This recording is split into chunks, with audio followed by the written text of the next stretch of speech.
Tramp green kartani bekor qila oladimi? Shu haqida qisqacha gaplashamiz. Migratsiya masalalarini to'xtatib turishga yoki muzlatib turishga haq-huquqqa ega. Shunday vakolatga egami? Lekin albatta bu holatda Kongressga tashlanadi va Kongress orqali bu farmon belgilanadi, ommaga oshkor qilinadi.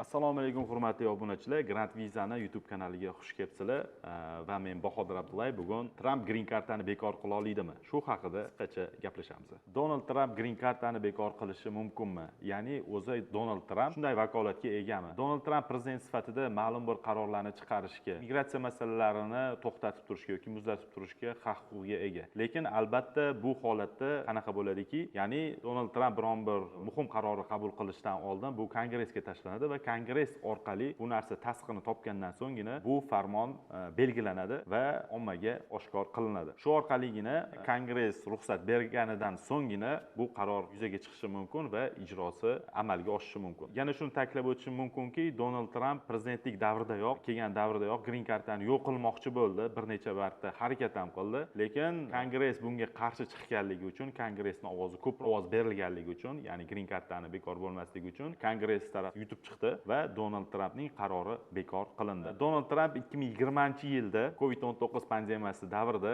immigratsiyani cheklash buyrug'ini berdi va qaror qabul qilindi. Bu AQSh hukumati tarafdan ham quvvatlandi. Nima deganda, ko'p joylarda o'sha COVID-19 virus tarqaldi. Shu sababdan o'zini xavfsizligini oshirish maqsadida vaqtinchalik immigratsiya AQShga to'xtatib turildi. Hattoki green card yutgan insonlar ham AQSh hududiga kira olmadi. Qo'lida bilet bo'lib turib, qo'lida vizasi bo'lib turib, ko'pchilikni green kartasi kurib ketish holatlari bo'ldi va holat yaxshilangandan so'ng yana o'sha immigratsiya o'z yo'liga qaytdi. Ya'ni AQSh elchixonalari green card sohibalariga viza berishda davom etdi. Hozirgi kunda ham prezidentni ikkinchi saylov davri o'tdi va mana Donald Tramp g'olib bo'ldi. Aynan hozirgi pozitsiyasi bo'yicha, aynan green cardchilar bo'yicha, ya'ni green kartani bekor qilish bo'yicha hozircha mavzu ko'tarilmayapti. Menimcha bundan ham muhimroq narsalar bilan hozirgi paytda mashg'ul, ya'ni Amerikaga o'sha gold kartni yo'lga qo'ydi, ya'ni $5 million evaziga bemalol borib siz Amerikaning yarim fuqarosi bo'lish imkoniyatiga egasiz. Shu sababdan